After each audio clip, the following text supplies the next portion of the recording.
तो अगर हमारे साथ एक ऐसी शख्सियत हो जो फर्स्ट अटेम्प्ट में IRMS जिनको मिला हो, उसके बाद और वो क्योंकि काफ़ी पहले से इन्वॉल्व भी थे मेरे साथ 3 अटेम्प्ट से, और तो उनका रिएक्शन काफ़ी सेकंड थिंग ये होती है कि अब सिलेबस प्रिपेयर कर लिया है, लेकिन उसको देखें कैसे कि जो हमने प्रिपेयर किया है इट इज़ गुड इनफ और नॉट। सबसे पहले ना, जब हम सिलेबस देख लेते हैं तो उसके बाद न्यूज़पेपर पढ़ना ईजी हो जाता है। Once you are done with your statics और when you are doing statics, so आपके पास पता रहता है कि न्यूज़पेपर से क्या पिक करना है, क्या लूज़ करना है, आपको छोड़ना है। Hello everyone, welcome to physics वाला ओनली IAS। तो जैसा कि आप सब लोग जानते हैं, UPSC सिविल सर्विस एग्जामिनेशन 2024 का रिजल्ट आ चुका है। आज बहुत सारे एस्पिरेंट्स के सपने पूरे हुए होंगे और बहुत सारे एस्पिरेंट्स के सपने टूटे भी होंगे, लेकिन सफर ऐसा है, ये जर्नी ऐसी है कि इसमें सपने पूरे भी होते हैं और टूटते भी हैं। इस UPSC की जर्नी में जिनका एग्जाम क्लियर होता है, उनका क्लियर होने के बाद भी एक सपना होता है IAS बनने का। तो अगर हमारे साथ एक ऐसी शख्सियत हो जो फर्स्ट अटेम्प्ट में IRMS जिनको मिला हो, उसके बाद वो वहां भी नहीं रुके, उसके बाद इस अटेम्प्ट में ऑल इंडिया रैंक 19 और ऑब्वियसली उनको IAS मिलेगा। आइए मिलते हैं विभोर भारद्वाज, ऑल इंडिया रैंक 19 से। Congratulation sir. Thank you very much. तो सबसे पहले तो वही क्वेश्चन, कैसी फीलिंग है? It's great. अच्छा लग रहा है काफ़ी कि 3 साल से लगातार मैं अटेम्प्ट दे रहा हूँ और इस बार सक्सेस हो गया। So it's a great feeling. घर वालों का कैसा रिएक्शन था? अच्छा था। पापा थे मेरे साथ जब मैंने उन्हें बताया, तो Okay. काफ़ी एक्साइटेड थे वो भी, और वो क्योंकि काफ़ी पहले से इन्वॉल्व भी थे मेरे साथ 3 अटेम्प्ट से, और तो उनका रिएक्शन काफ़ी मतलब घर वालों का पूरा सपोर्ट था आपको? Complete support. Great great. तो विभोर, जैसा कि आपने कंटिन्यू अपने तीनों टर्म में प्रीलिम्स क्लियर किया है, प्रीलिम्स स्टेज ऐसी है जहाँ पे बहुत सारे एस्पिरेंट्स रुक जाते हैं, हर्डल की तरह मानते हैं उसको। तो ऐसा क्या चीट कोड था, ऐसी क्या स्ट्रेटेजी आपने फॉलो की कि आपने कंटिन्यू तीनों बार प्रीलिम्स क्लियर किया? स्ट्रेटजी ये थी कि जैसे सबसे पहले तो आपका स्टैटिक पोर्शन जो रहता है वो सबसे मेन रहता है। तो सिलेबस में आपका जो भी स्टैटिक पोर्शन मेंशन्ड है, आप उसको अच्छे से प्रिपेयर कर लीजिए। सेकंड थिंग ये होती है कि अब सिलेबस प्रिपेयर कर लिया है, लेकिन उसको देखें कैसे कि जो हमने प्रिपेयर किया है इट इज़ गुड इनफ और नॉट। तो उसके लिए मैंने रेफरेंस यूज़ किया था PYQs का, जो प्रीवियस ईयर क्वेश्चंस होते हैं, आप उनको एज अ रेफरेंस रखिए और देखिए कि जो मैंने तैयारी की है क्या वो एडेक्वेट है, क्या वो UPSC प्रीलिम्स की डिमांड को फुलफिल करती है नहीं करती है। तो एक वो रहता है। तीसरा, अपने पढ़े हुए और PYQ वगैरह को करने के बाद में अगर आपको और इवैल्यूएशन अपना करना है, जो कि करना चाहिए, उसके लिए होता है आपका टेस्ट सीरीज।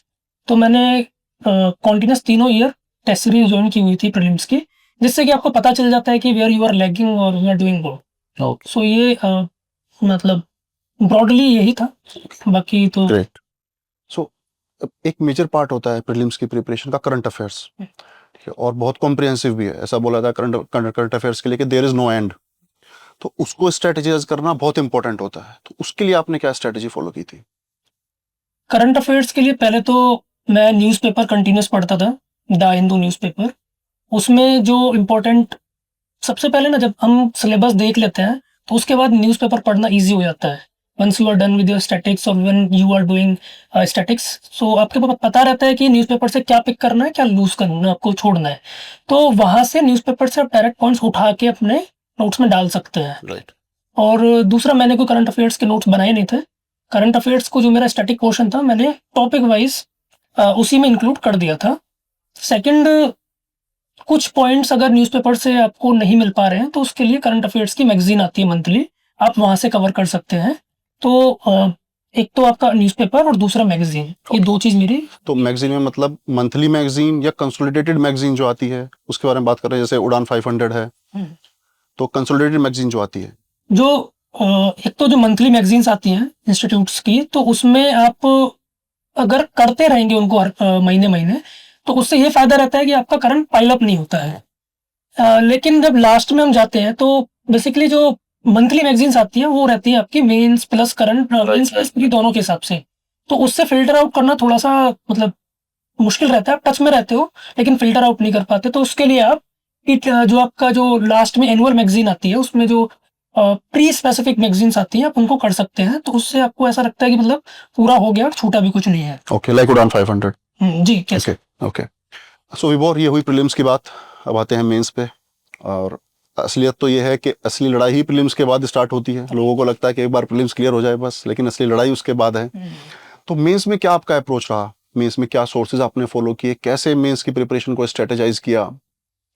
मेंस के लिए पहले जो मैंने थोड़ा कोचिंग का मटेरियल था अपना, जो कोचिंग क्लासेस के बाद हुआ था वो था, प्लस जो मेंस के कीवर्ड्स होते हैं कुछ सिलेबस में जो कीवर्ड्स मेंशन्ड है, मैंने उन पे नोट बिल्डिंग की थी। तो सपोज कोई इकोनॉमी का क्वेश्चन है, एग्रीकल्चर है, तो एग्रीकल्चर पे आपके पास में कंसोलिडेटेड नोट्स होते हैं, वो आपको बनाने होते हैं। आप इसमें पीवाईक्यू की हेल्प ले सकते हैं कि इस पर्टिकुलर टॉपिक से रिलेटेड किस तरीके के क्वेश्चंस पूछे गए हैं, तो उसके लिए आपके पास में अवेलेबल रहती हैं कुछ बुक्स हैं जो कि आपको सेग्रीगेटेड देती है कि इस टॉपिक से रिलेटेड ये क्वेश्चन आया है, तो आप वहाँ से देख सकते हैं कि मुझे किस तरीके के नोट्स प्रिपेयर करने हैं। अब वो करें कहाँ से, तो उसके लिए जो आपने अगर कोचिंग ले रहे हैं तो वहाँ से मिल जाता है मटेरियल। उसके बाद में आपका जो इंटरनेट पे मैं सीधा कीवर्ड डालता था, उसमें फिर कोचिंग्स के कुछ ना कुछ मटेरियल मिल जाता है, साइट्स आती हैं, किसी भी आप साइट पे क्लिक करके कर सकते हैं। ये मेरा अप्रोच फर्स्ट अटेम्प्ट में थी। सेकंड अटेम्प्ट में क्या था कि मैंने कई सारी कोचिंग्स के देख लिए थे कि मतलब कुछ कंसोलिडेटेड मटेरियल मिल जाए, जैसे कि आपका प्रहार का था, उसमें रहता है कि मतलब आपका डेटा मिल जाता है, आपको थोड़ा सा फैक्ट्स मिल जाते हैं एक जगह पे रखे हुए, तो वो भी मैंने वहां से उठा लिया था। Great great. अच्छा, आपने ऑप्शनल फिजिक्स चूज किया and I would say it was an ambitious decision. हाँ। सो मतलब क्या रीजन था फिजिक्स चूज करने का? सब पहले तो मेरा स्टार्टिंग से 12th से फिजिक्स फेवरेट सब्जेक्ट था। मैंने ग्रेजुएशन ऑनर्स किया हंसराज कॉलेज से फिजिक्स में, उसके बाद मास्टर्स किया सेम फिजिक्स में। तो 5 साल में फिजिक्स ऐसा हो गया था कि मतलब सो यू आर क्लियर कि I have to go with this option only. Go with physics, because आप देखेंगे अगर फिजिक्स का syllabus it overlaps with honours syllabus as well as few subjects of masters as well. Great great. तो उसने मेरा पूरा कर सो दिया। You think physics is I was very a confident. तो you think physics is a scoring optional? Yes, it is very scoring optional because my seniors got 320, 300 marks last year only.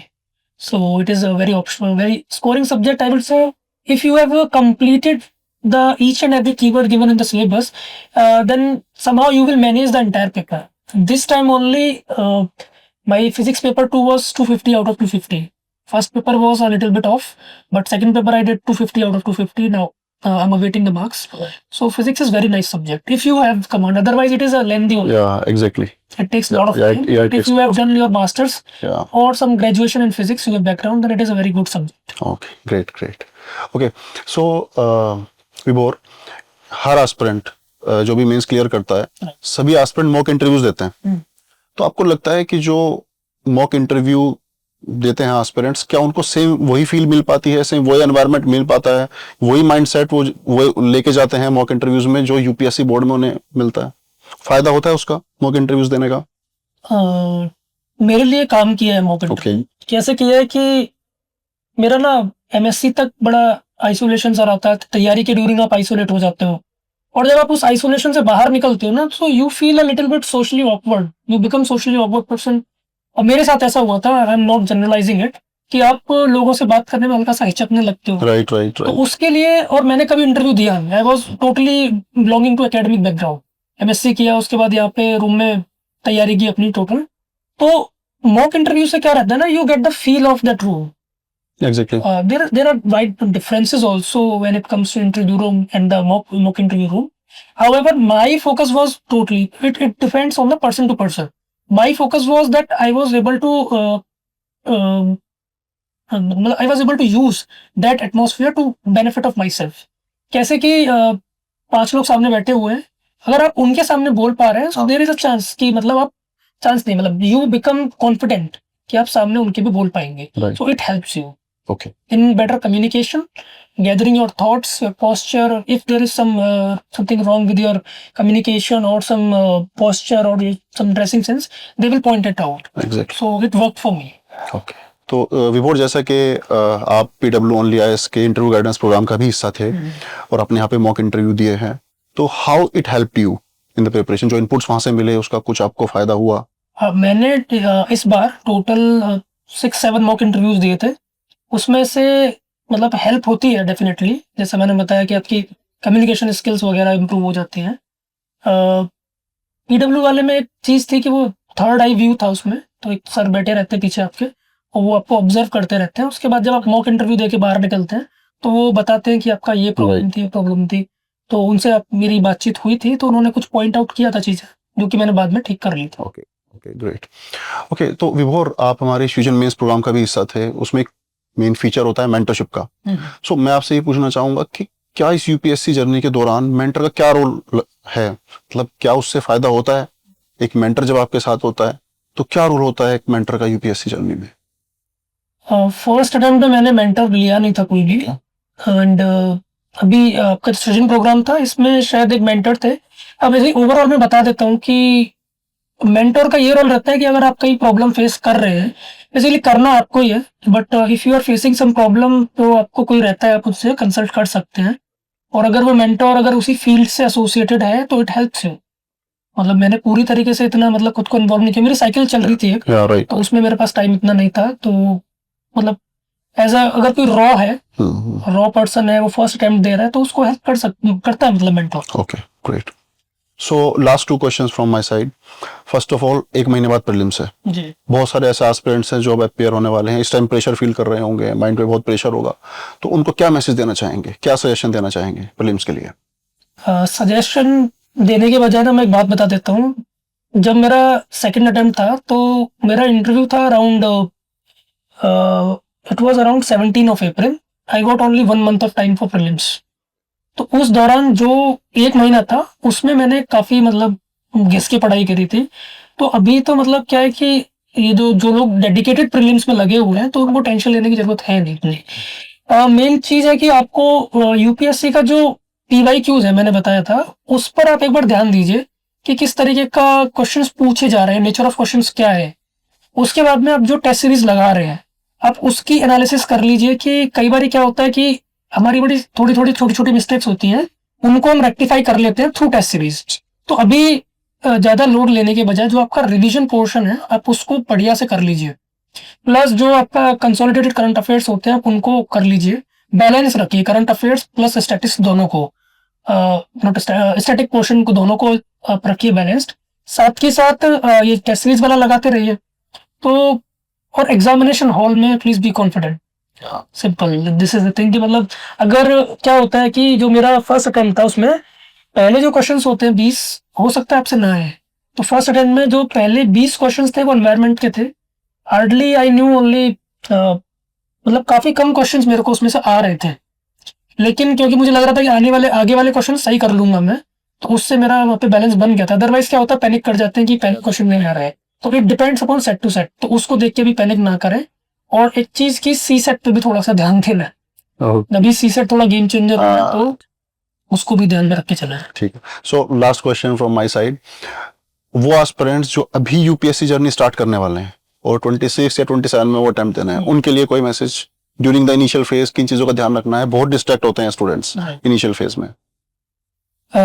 Initial days में अगर आप मतलब start कर रहे हैं ना तो रहता है मतलब डाउट रहता है, ये भी पढ़ रहा है वो भी पढ़ रहा है, इस कोचिंग का उस कोचिंग का मटेरियल। मेरा कहना ये है कि आपने अगर आपको कोई ऐसा हेल्पिंग हैंड मिल रहा है कि कोई निकाला हुआ बंदा है या तो वो आपको थोड़ा सा गाइड कर दे, तो अदरवाइज मैं बता देता हूँ कि आप स्टार्ट कीजिए पढ़ना। जैसे न्यूज़पेपर पढ़ना है तो उसमें स्टार्टिंग में ऐसा लगता है कि हम ये भी पढ़े ना पढ़े छोड़े, तो आप you give it some time, तो थोड़े टाइम के बाद में आपको समझ आ जाएगा। जब आपका सिलेबस प्लस न्यूज़पेपर सिंक करेगा तो आपको समझ आ जाएगा कि इसमें से उठाना क्या है छोड़ना क्या है। बर्डन ना डालें कि मतलब मुझे ये सब करना है इतना करना है, धीरे धीरे पीसमेल अप्रोच रखिए। तो मेरे लिए मतलब ये रहता है कि सिलेबस इस काइंड ऑफ केक है, आपको उसको खाना है पूरा एक तरीके से, तो आप पीस वाइज पीस जाएंगे तो आप खा लेंगे इसको। पूरा केक गिर के देख के मतलब आपको लगेगा कि मतलब इतना सारा आपके सामने रखा हुआ है, तो उसको पीसमेल अप्रोच से आप पढ़ सकते हैं।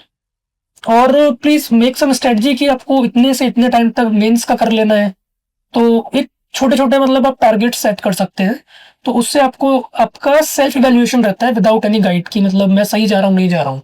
तो छोटे छोटे अपने गोल्स बना सकते हैं कि मेरे को इतने टाइम में ये चीज खत्म करनी है, अगर नहीं भी हो रही है तो at least you have some time frame कि मैं वो कर देना है, तो वो कर लीजिए। बाकी मेरी अप्रोच रहती है कि आप पहले मेंस की तैयारी कीजिए फिर प्रीलिम्स में जाइए, तो ये बेटर अप्रोच रहती है। प्रीलिम्स के एग्जाम से 4-5 महीने पहले आप शुरू कर सकते हैं प्रीलिम्स की तैयारी, और फिर जो मेंस का आपका मटेरियल रहता है आप उसको प्रीलिम्स होने के बाद में you can revise it, yes. और प्रीलिम्स और मेंस का ओवरलैप रहता है, ऑब्वियसली। तो मेंस अगर आप कर लेंगे ना सही से तो it helps in prelims also. तो बुक्स आपको सेम ही पढ़नी है। Okay okay. सो ये थे विभोर भारद्वाज, ऑल इंडिया रैंक 19, जिन्होंने बहुत ही अच्छे से जो उन्होंने स्ट्रेटेजी फॉलो की, जो सोर्सेज फॉलो किए, जो गलतियां आपको नहीं करनी है वो बहुत अच्छे से उन्होंने समझाया। आई होप आपको इससे डेफिनेटली हेल्प होगी। थैंक यू विभोर, thank you for your precious time.